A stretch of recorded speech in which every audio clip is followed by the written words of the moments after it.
Hiya folks, I haven't made you guys a video in a long time, so I thought that it was about time that I made you one, because I know you're thinking, why isn't this son of a buck making us any more videos? So I'm gonna make this video. I've been thinking about making it for a long time, I just never made it, but it's entitled Was Ronald Reagan Satan? And now normally you present all the evidence and then you come to the conclusion, but I'm just going to go ahead and just come to the conclusion first, and then I'll present the evidence. Ronald Reagan was without a doubt Satan incarnate. Now you take into consideration a couple things. Now we know how Satanism works. The way Satanists operate is that they'll take an argument and they'll adopt both sides of the argument so they can control the outcome and steer it the way they want it to go. Because Satanists think that they are the most cleverest motherfuckers that ever lived in the goddamn universe. And if you watch some of these videos on YouTube and stuff, and you listen to Satanists talking, I mean, they just pride themselves in their intellectual, analytical, deductive prowess, And Satanism is really all about just your fucking pussy, and you want to have power over others. So you find all these methods. It's like playing a video game, and you go on the internet and you find the cheat codes, and then you play your friends in the game, and you win, but they don't know you're using cheat codes. That's how Satanists operate. So it's not that they're really powerful. It's not that they're really even all that dynamic as their seemingly endless expoundation of hyper intellectual concepts. It's just that they feel powerless ultimately, so they want to have power over the phenomenal world that they live in now. Now, there could be something actually to be said for that. They want power now. They don't want to have to wait for it. So I'm not going to too much criticize that, but at the same time, they actually have rationalized that the manipulation of other people to gain that power is just fine. Those other people, since they're not as intellectually bright, they haven't developed their prowess like us Satanists have, then they are our rightful prey. That's how they look at it. So it's still a weak pussy position, because they see ultimately that preying on others to gain their power is the way to go. So and that can be unbeknownst. So see, that's the deception. It's deceptive, because that can be unbeknownst. You have no idea. So this motherfucker is studying how to predator you, and you have no idea you're being predatored. And the way they rationalize it is, well, they deserve it because they didn't do it, we did. See, pussy 101. Okay, so, but Reagan was without a doubt, not only was he the devil incarnate, he was our very worst president. Now, his presidency was really just based on racism and the attempted castration of the indigenous spirit, because Reagan was all about reducing solidarity between people. He was all about giving power to non-democratic structures in a democratic society. So he was all about giving the power over to the corporations to do whatever they want to do. Now, corporations are non-democratic structures, so they really have no right to influence our private lives in the way that Reagan helped to set up the dynamic for them to totally dominate policy in the society. Um, so, Reagan, he basically, he didn't double or triple or quadruple the deficit. He made the deficit like 4 to 5 times the amount that it was before he became president. He also cheated to get in office, because if you notice, the day he got elected president, the day he became president was the day that the Iranian hostages were released. So that just tells you right there, Reagan, made a deal with, behind the scenes, made a deal with a foreign government or a foreign terrorist agency to do something in his favor. Once he got elected. Okay, so that was to, he could use that all along during when he was campaigning, that he's negotiating.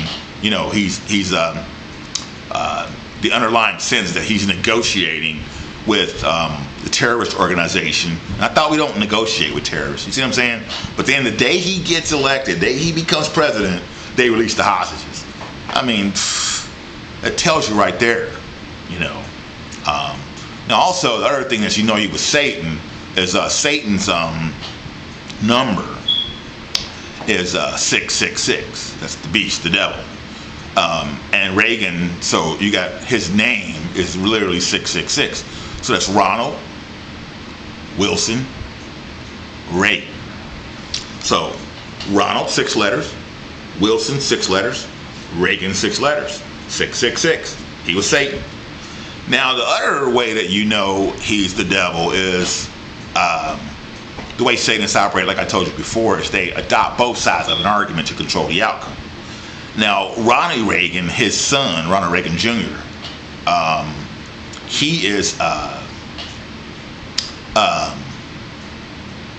ultra-liberal on the liberal side, see? And he's just so liberal until it's just almost ridiculous. It's just fucking ridiculous how liberal he is. So that tells you right there that they're just a Satanist family. They're in the Satanist network.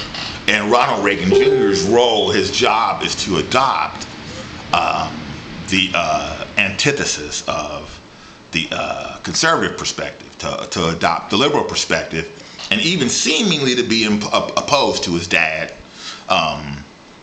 politically, socially, policy-wise, and everything else, you see. But it's not really true. They're just Satanists. And that's the thing about the devil. Would you like the devil if you ever met him? Yeah, you fucking like him. You know what I mean? He seemed like a cool motherfucker. You know what I'm saying? And Ronald Reagan and his son both seem like really cool people. But they're just the flip side of each coin. They're just one coin, like the Roman god Janus. They're just the flip side of the coin. See, you got the one side and you got the other side, but it's still just one coin. See, so now how did the Satanists get Ronald Reagan, to hate black people so much? It's pretty easy to understand it, the way they were able to do it.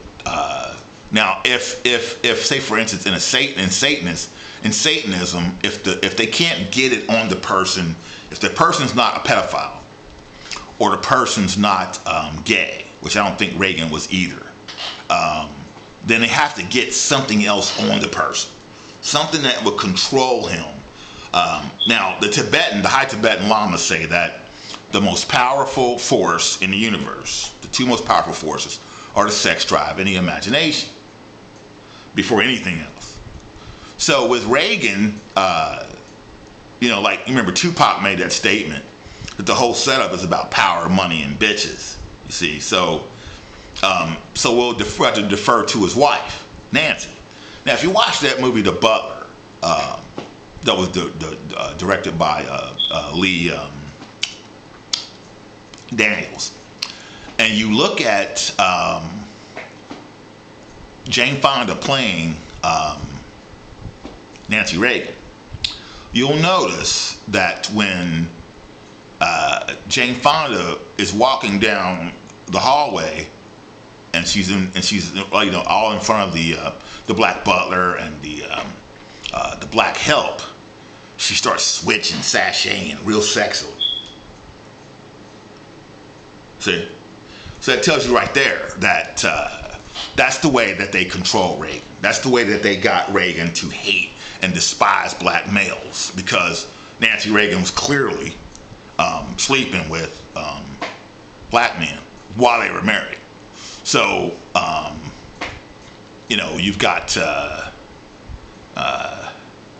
you look at her, she's a pretty cute girl,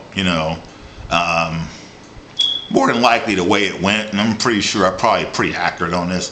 And the reason why I'm saying I'm accurate on this is because there was, without a doubt, Jackie Kennedy Onassis was sleeping with Martin Luther King. But the difference is that Jack Kennedy, President Kennedy, was okay with it and didn't care.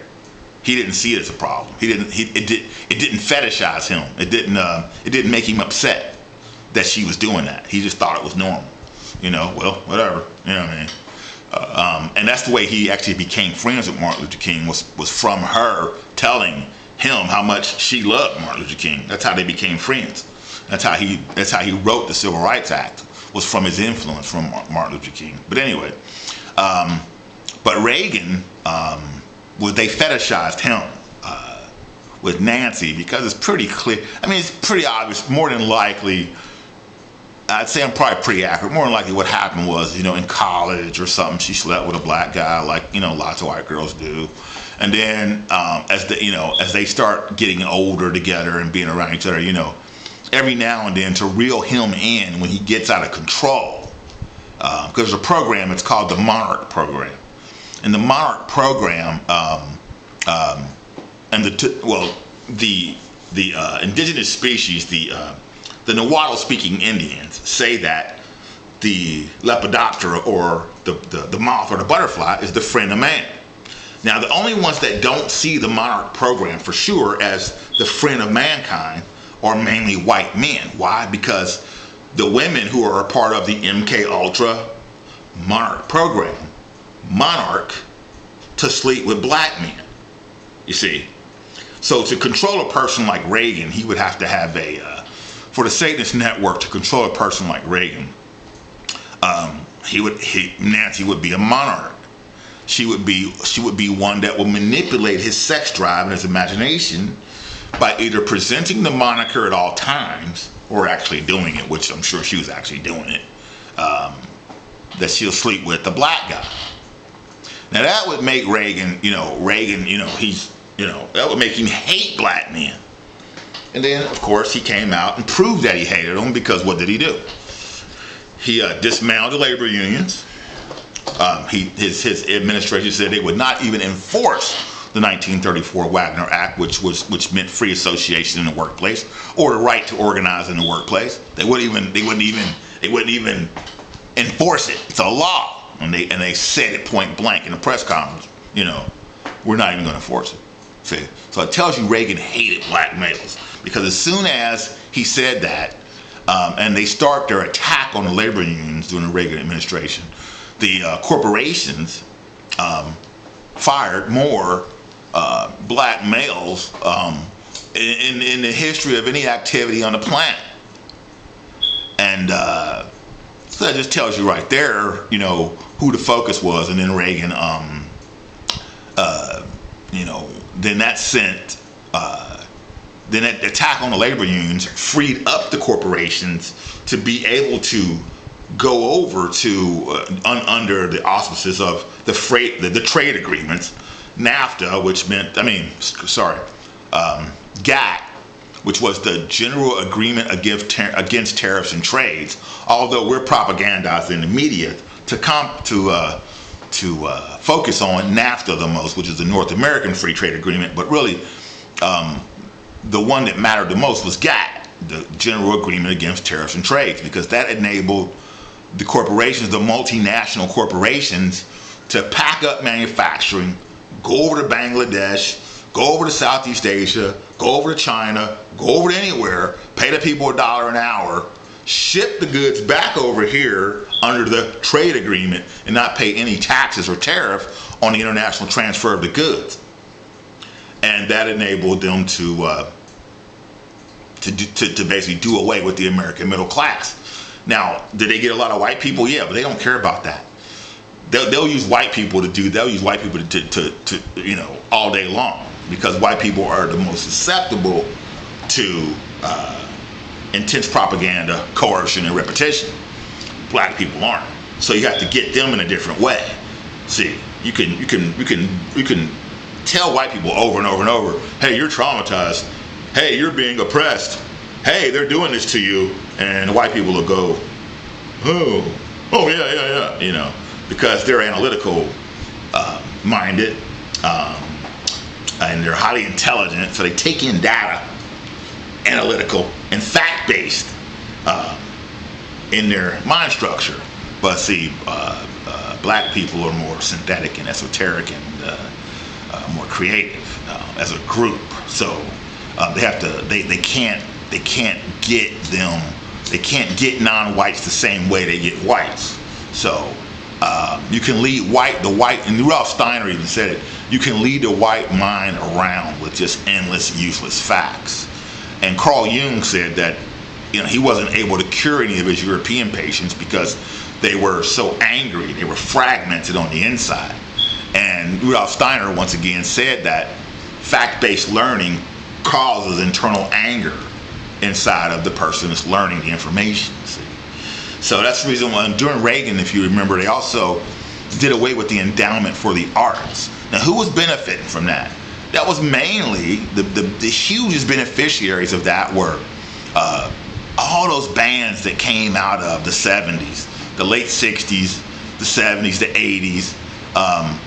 All those bands that came out had multiple people in them, like the Parliament Funkadelics, the Confunction, the Kool and the Gang, SOS Band. I can just go on and on and on. And all these bands, you see all those students went to schools that benefited from the endowment for the arts. So they eliminated that.